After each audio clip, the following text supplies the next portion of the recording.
Hey guys, it's Matthew Zachary, and I want to tell you about the National Comprehensive Cancer Network, or the NCCN. The NCCN creates the treatment guidelines for doctors that help cancer patients lead better lives. But I want you to know that the NCCN also has guidelines for you.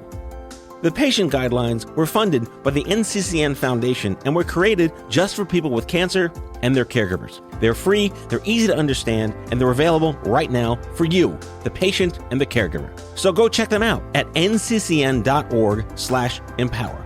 That's nccn.org/empower.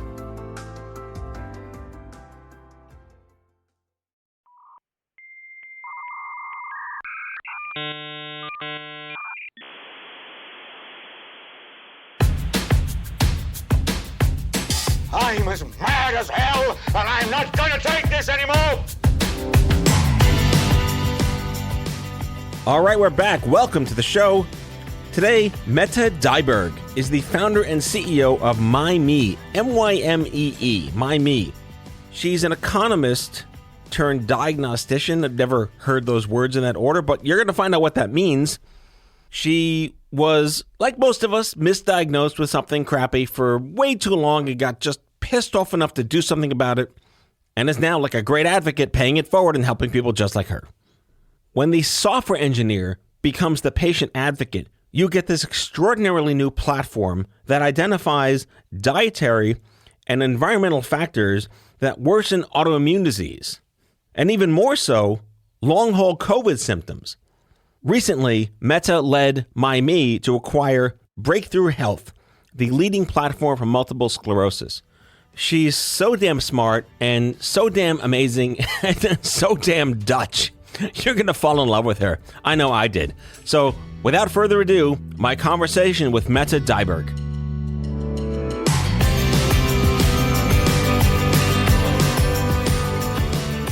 I got a whole bunch of shit to talk about. I don't know what this conversation is going to be. I just love that you're here. I've missed you. You've been busy. You've been busy. I've been different busy. You're pregnant. That is true. I'm done. My factory's closed. My kids are 12. My boyfriend said, I just hope it doesn't come out as an MVP. Oh, God. I don't even want to think about that genetic thing that's going to happen. You are such a nerd. Mette, welcome.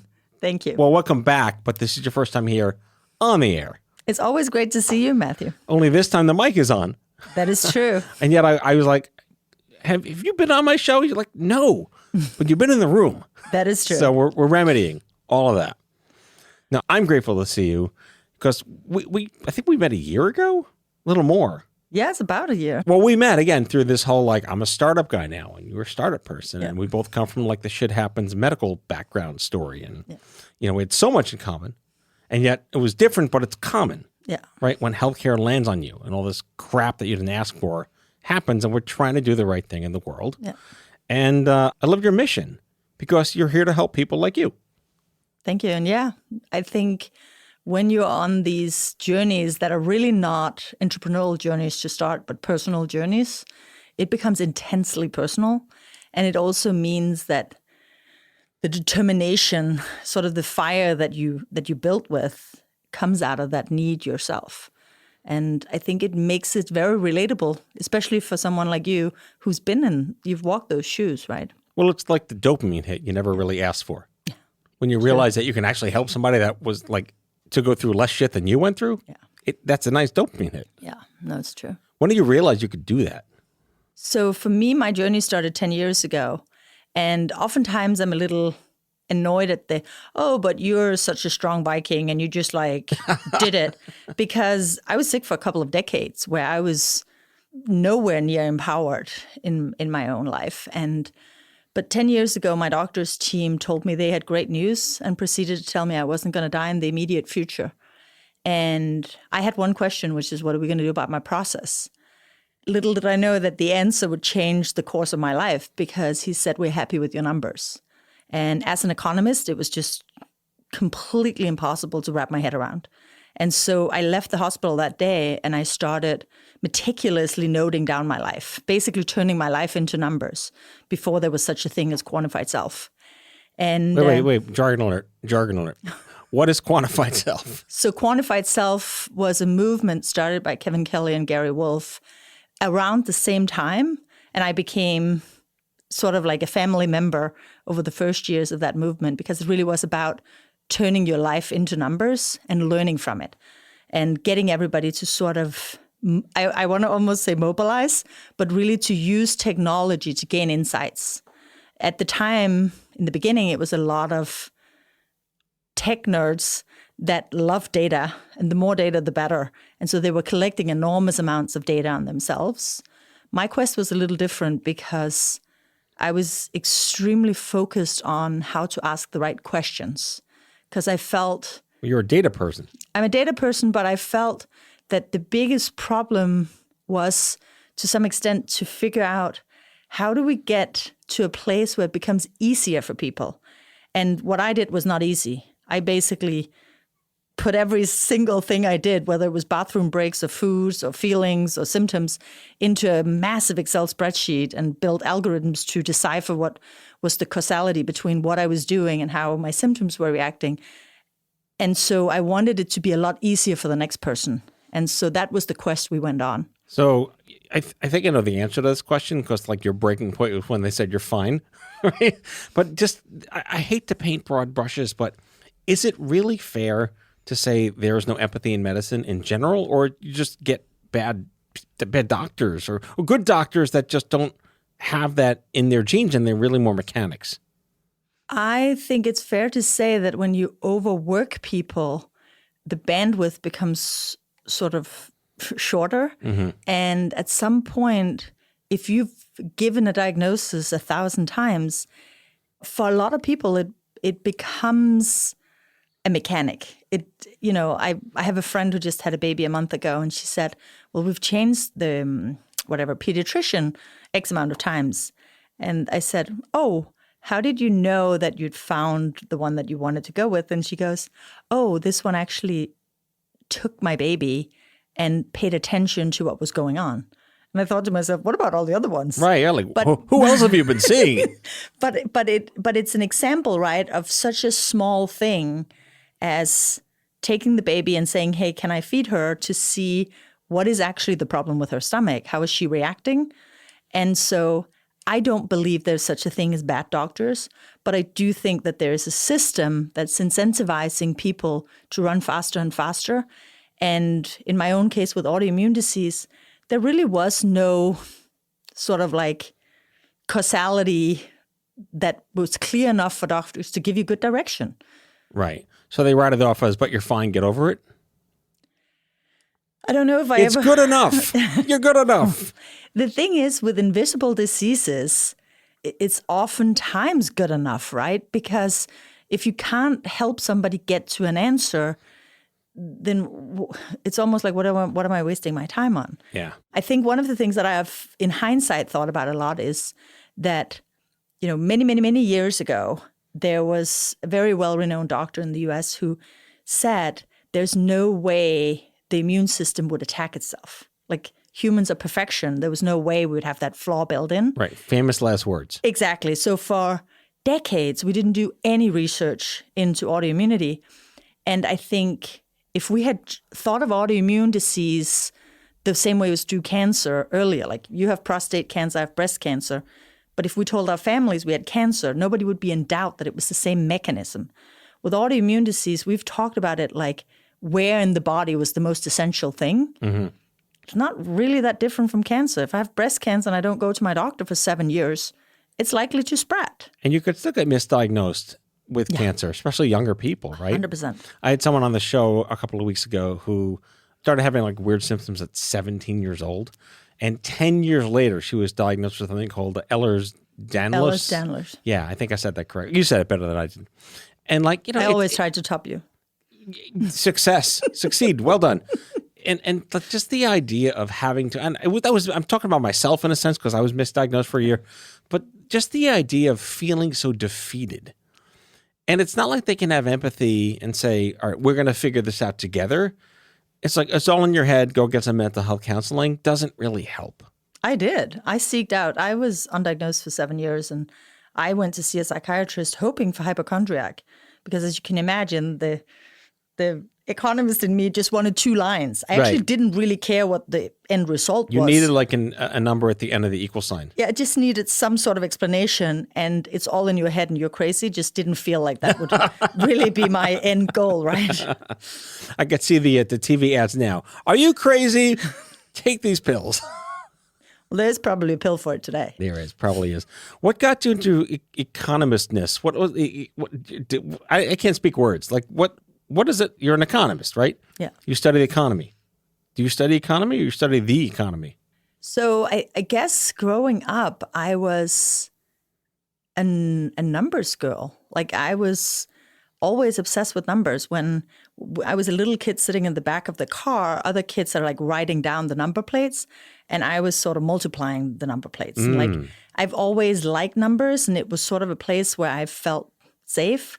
And then my father actually, I had no plans of enrolling in college. In Denmark, it's very common to take like a year off, and I had traveled abroad and was really not planning on going back home. But my father sort of thought it would be good with a backup plan. So, Plan B. Plan B. Good dad. And so he sent me the enrollment papers, and it made sense because, as he said, if you don't know what you want to do, having sort of like a generalist mathematical degree like this could be used in many different ways. And then my plans fell through and Plan B was available, and I ended up with a degree that have served me very well. I have enjoyed both the studying, but also what it has brought me in life since. Did you have a spiritual awakening the first time you discovered Microsoft Excel? As everyone will know, Yes. that is where we truly feel at home. Yes. Spreadsheet heaven. Heaven. Yes, exactly. So again, you're an economist who started to number herself as a little girl, multiplying license plates. What if there was a letter in the were there letters in the license plates? Yeah, but there's 28 letters, so every letter has a number. Oh my God, you are so the Matrix. You are so the Matrix. So all right, so you hit rock bottom when this doctor's like, all right, get over it, you're fine. The numbers look great. And you're like, no, they don't. How did that transform you? There's a last straw. You said, Jesus, I got to do something. What'd you do? So the interesting thing is that the most important part from my perspective was really going from being a disempowered patient to being sort of an empowered human being when you decide that I'm going to take charge. At that point, I had nothing to take charge over. It was essentially a bit of a fuck up at that point. But calling my parents, saying I'm not seeking out any new doctors. I'm not going the path that I had sort of followed up until that point. And revising my mental model. My model up until that point had been, if I just have the best doctors in the world, that equals the best health. Right. And so I had doctors everywhere, specialists everywhere. And in hindsight, it's funny that I didn't revise that mental model earlier, but I didn't. I think it's a typical thing that authorities tell you something and you go with it, right? It's just how it is. But at that moment, it was not clear to me what I was going to be doing, but I thought at least I need to have some sort of control so that I can share that with whoever I'm going to, seek out. Because at that point, I still thought it was going to be me finding some other source of, relief somewhere. I remember being told when I was like really sick that, when you have no control over something, you can kind of take control over that. Yeah. She's nodding her head. She's not, it's the radio. She's nodding her head. I'm not used to radio, but I'm used to nodding. I do think that you can talk about taking control of sort of that space, but in reality, the helplessness will always take up space as well, right? Like there's an enormous part of all of our journeys that come down to how helpless we felt in certain situations. But you're right. You do take control in your own weird way, right? Like I always make jokes about like how I was a flaky friend, not because I'm not a diehard friend, but because if you ask me to anything, it could be a wedding or like a potluck, I would be maybe. Like my response would always, my RSVP would always be maybe, because I had no idea if my body would actually withhold on any given day. Well, your brain's a shot glass. It only holds so much, right? New information goes in, something spills out. Yeah. Yeah. So you're always sort of contemplating how many spoons you have left. And I think that's something that it took me a long time to unlearn, because I kept having that sort of play in the back of my head for actually years after having sort of, in my case, reversed my disease symptoms. I was lucky enough that it took me 16 months in my Excel heaven to normalize my blood work. I reversed all my disease symptoms. Well, did you actually get a diagnosis eventually of what this was, or just a generic autoimmune disorder? So I had 6 diagnoses plus some Only cardio. 6? Only 6, Tell me more. Tell me more. I started out already at 14. I woke up psoriasis head to toe. And then throughout my teens, it was clear that there was more going on. I couldn't do the things that normal kids can, but there was no diagnoses associated with it. And we didn't seek out doctors at the time. But in my early 20s, it became clear that I was not feeling like myself in any way, form, and shape. And so I had a small bout with cancer. And then after that, it started to speed up, or whatever you call it. So by 30, I had 6 diagnoses. And did you get like a little like a poster on the wall listing them? Yeah, of course. Like a nice Afghan. Yeah. So in my case, it was pretty much everything, in the sense that psoriasis is the skin, but I also had psoriatic arthritis, so joint involvement. I had ulcerative colitis, which is stomach related.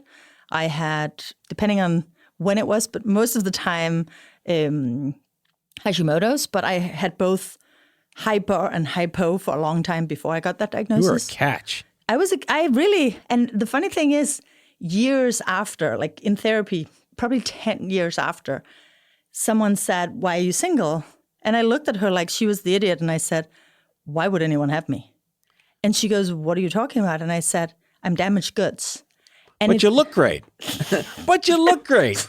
And in America, that's all that matters. No, but it's an interesting facet of being a patient, right?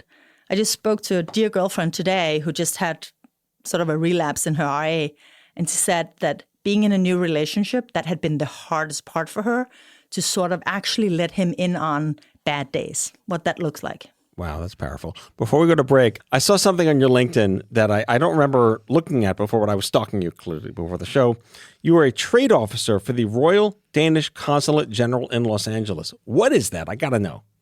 So a trade officer is essentially someone who is helping promote businesses from home abroad. And generally, you are at the end of your career. You've done the big jobs, and you're now out sort of doing the sweet gig in sunny California. But in my case, it sort of was turned completely upside down, because I did an internship in my master's program. And after the internship, we had built this report on like the wireless status in America. And it became a bestseller. And the foreign ministry is not really used to bestsellers. So I ended up getting a job, a local placement. And so I worked for a couple of years in California before I started working in New York. Did they have Microsoft Excel? No, but I helped build a complete suite in Lotus Note at the time. Lotus Notes. My goodness. We're old. We are old. But I will say, working for the foreign ministry, the most mind-blowing thing still to date is that when you're working in the foreign mission, everything has to be journaled. 2 pieces of paper in the actual building, and 2 pieces go back to the motherland. This was pretty much the year we started emailing. So I basically got an assistant that the primary gig was really to print out an enormous amount of copies of every email. And back in those days, you'd write okay. Right. That was it. 4 copies, journal stamps, dates, signatures, the whole shebang, and 2 copies back to Denmark. All right. We're going to come back after the break from these words from Microsoft Excel and Lotus Notes. We'll be right back.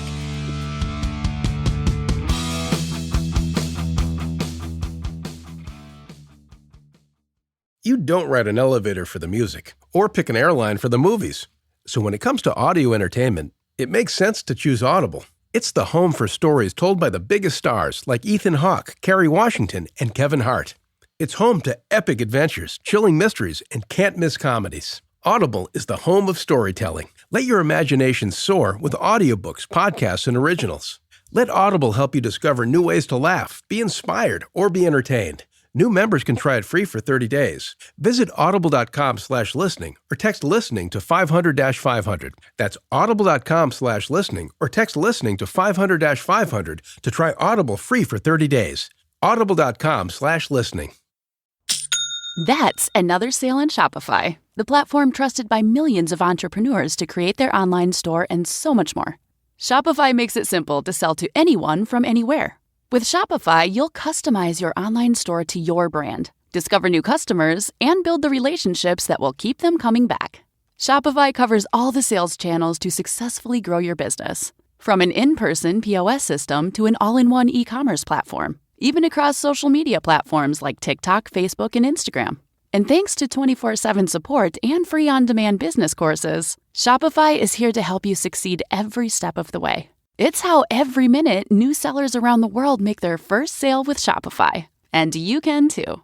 This is Possibility powered by Shopify. Sign up for a free trial at shopify.com/podcast offer, all lowercase. Go to shopify.com/podcast offer to start selling online today. Shopify.com/podcast offer.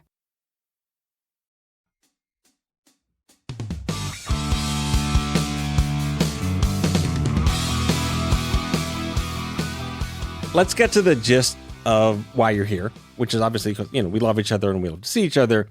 But, your startup efforts, which started, I think, 2017, 2016, a long time ago, have very clearly paid off. Let's talk about, why did you want a startup? What bet did you lose to enter this space of startup land? Well, so I lost that bet a long, long time ago. I had my first businesses as a teenager. And so this is actually my fifth venture. But for me, healthcare was first. And I will say that you'd really have to have something wrong with your head to enter this space because the alignment and I represent that. But I will say that for me, it came down to I think everything comes down to a moment of truth. And I went to see my doctors with my little computer with all my data, actually naively anticipating that somebody would go, oh my God, if you were able to do this, maybe we can help others. Not the reception I got. On the contrary, didn't really have any interest in looking at my data. And they even had I don't know what you call it, the balls to say, well, if you could reverse it in an Excel spreadsheet, then you weren't sick in the first place. And so the entrepreneur in me, always easy to make a good deal. So I took out my hand and I said, I'll take that deal. And my doctor looked at me and he goes, what deal? I said, you just told me that it's all in my head and I'm expecting that means it could go off the EHR, in which case the foreigner with 7 pre-existing conditions could actually benefit from an insurance point of view. And he goes, oh, no. You've had way too much organ involvement and this and that and the other for us to remove it from the EHR. And I was like, that doesn't seem fair. Sort of like it was the first time that I understood what a shit sandwich actually means. Oh, that was the first time. Yeah. Not watching Thor 2? I've never watched Thor. All right. You're not missing out. But it's one of those moments where you sort of go, huh.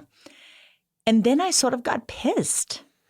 And I think right kind of anger. I think that's what it is. It comes down to that one moment where you just like, hold on, this just does not seem right or fair or whatever it is that you're feeling in that very moment. Mm-hmm. And so for me, that was what started this journey. It was really this, wow, if somebody had the solution and let me rot for 20 years without sharing, that just does not seem right.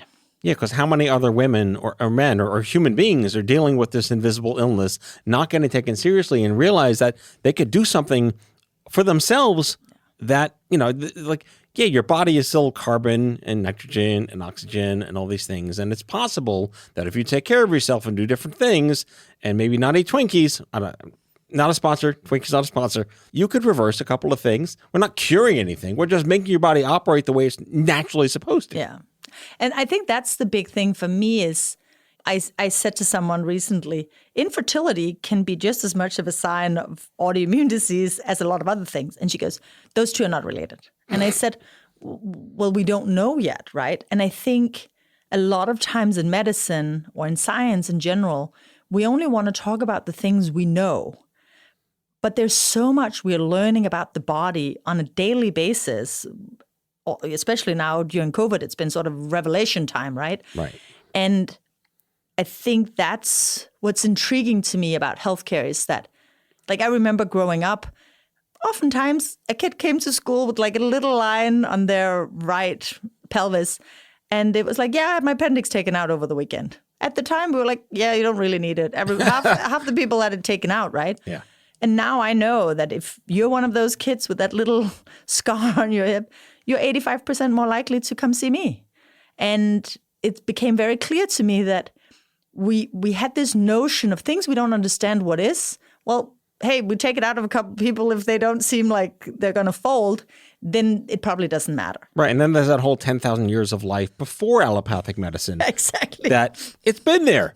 It's kind of worked. The way that I look at it is like, then we since learned that the microbiome was the most important thing. Think of the appendix as the pantry to the microbiome. It's where you put a little away, you have a little extra you can take. It's almost like having a house in Florida, but with a broken thermostat. It's either hot or cold, right? And you can do nothing about it. And so I think that's the thing that has been the most intriguing for me in healthcare is that there's so many unanswered questions. Well, gut biome, there was I'm not going to remember what it was, some David Attenborough special on Netflix or whatever. They went to like these indigenous tribes in South America, Africa, like in the jungles and like just untouched by technology. And they did a gut biome study of them. And they have things in their bodies that haven't existed in Western people in like 1,000 years. Yeah. So eating Wonder Bread, not good for the gut biome. Also, not a sponsor, Wonder Bread.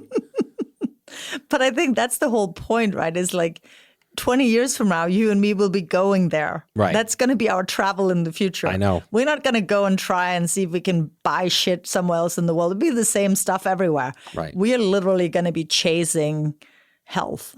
So let's get to your platform. MyMee, MyMee, right? What is MyMee? So MyMee was sort of, the reason we used that name was because it was mirroring you, MyMee. It was deeply personal, and it was about sort of having this doppelganger of data. And I think most of us, we feel like we understand who we are. But when it really comes down to it, a lot of us have ways of talking about ourselves that are quite far from reality. I remember someone saying to me that I run 4 times a week. And I said, oh, since when? Because I'd never seen him as someone. Right. And he goes, well, I remember doing it. And I thought it was the perfect example of seeing yourself as a runner and having it be a way that you verbalize it. It's the same with pretty much everything else you do. You ask somebody how they eat, they will tell you how they eat on the perfect day. Right. But there's exceptions. And the question is, how many exceptions to the rule is there? And so for us, the most important part is really to decipher what is it that's going on with this individual. And it could be mental, it could be dietary, it could be environmental. There's so many different factors. But you can actually hone in on what that is if you can ask the right questions very succinctly in the beginning. So we generally can, by applying, so we sort of have a 3-prong approach. We have an app where people report data. That could be their bowel movements up against what they eat, let's say if they're an IBD patient. Then we have sort of mathematical algorithms that are taking a deeper look at the body signaling up against your symptoms. And we can find the causality to pinpoint exactly what's causing your body to have this overreaction. Is there a uniformity across all people that this always correlates to that? I wish. No.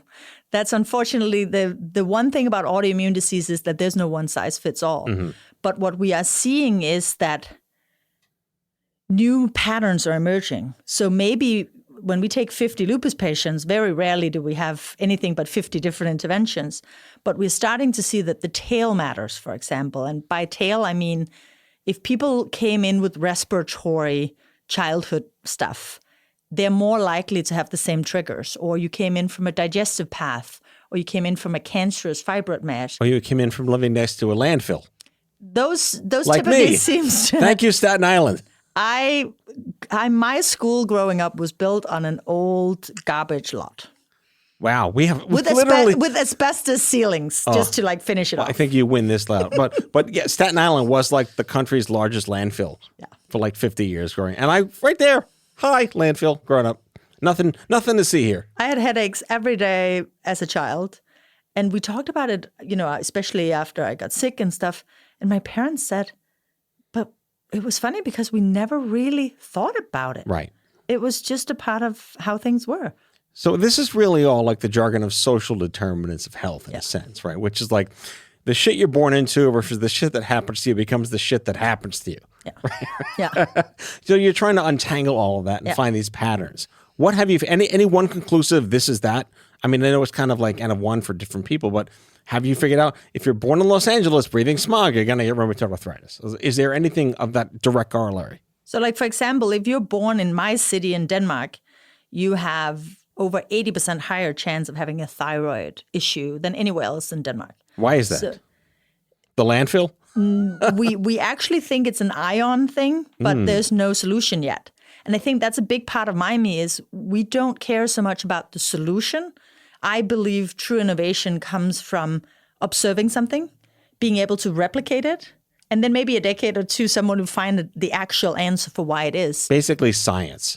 Basically science.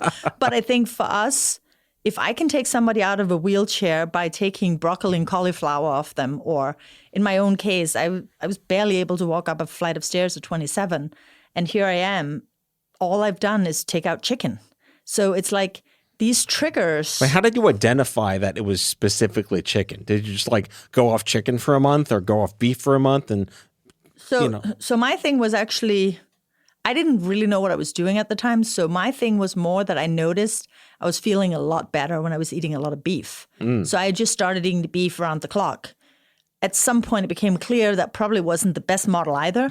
But still, whenever I didn't eat beef, I could see my numbers sort of, dishevel. And so it was only after New Yorkers will actually pretty much all of the country by now will know this, but Sweet Greens, when they opened, their opening reception, they served all of these very healthy salads and everything was like clean and farm to table and whatever.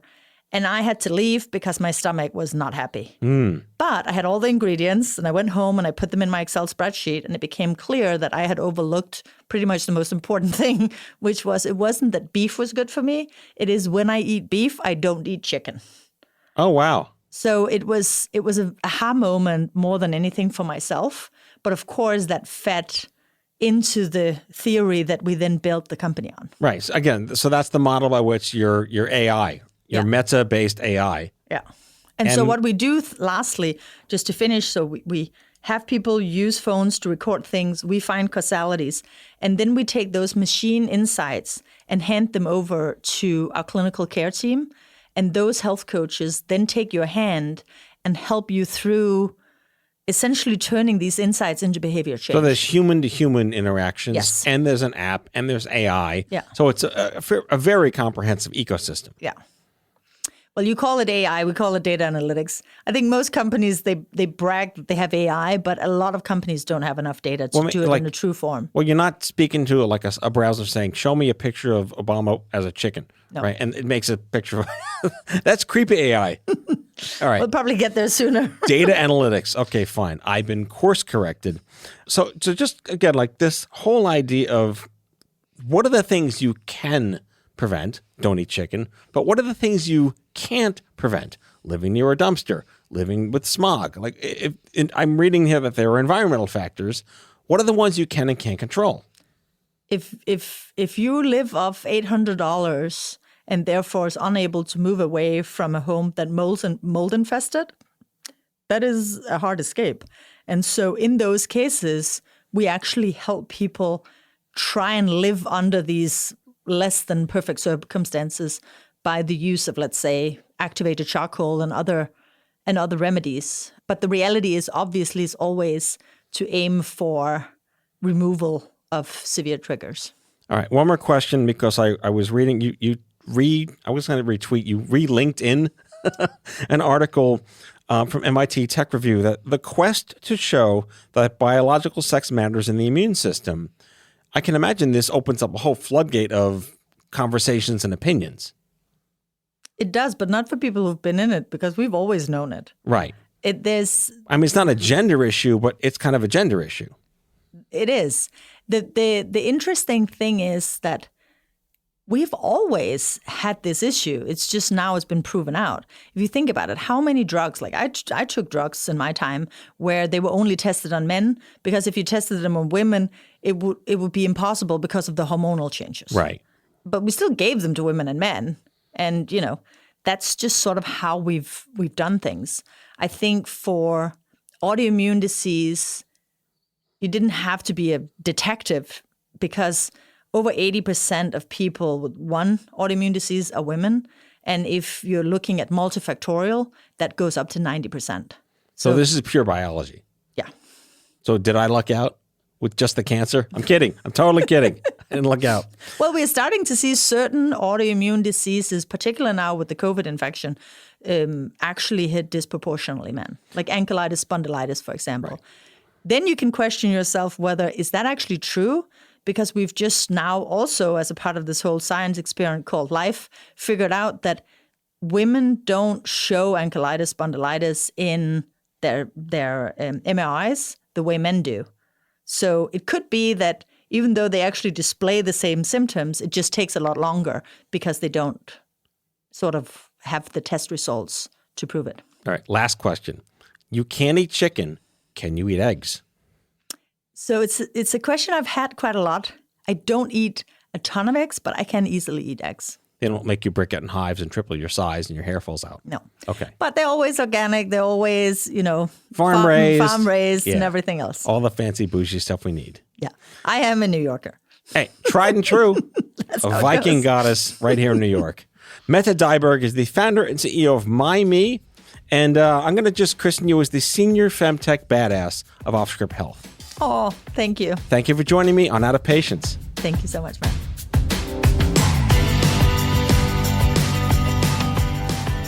Out of Patience with Matthew Zachary is an OffScrip Health production. The executive producers are Matthew Zachary and Andrew McDowell. It's mixed and edited by Kyle Moore. If you like the show, ratings and reviews are always welcome. Leave us a message anytime at 855-AUDIO-66. That's 855-AUDIO-66 to share your healthcare shitness with us, and we might just play them on the air on a future episode. For more information about this show and OffScrip Health, visit offscrip.com. That's offscrip, no T.com.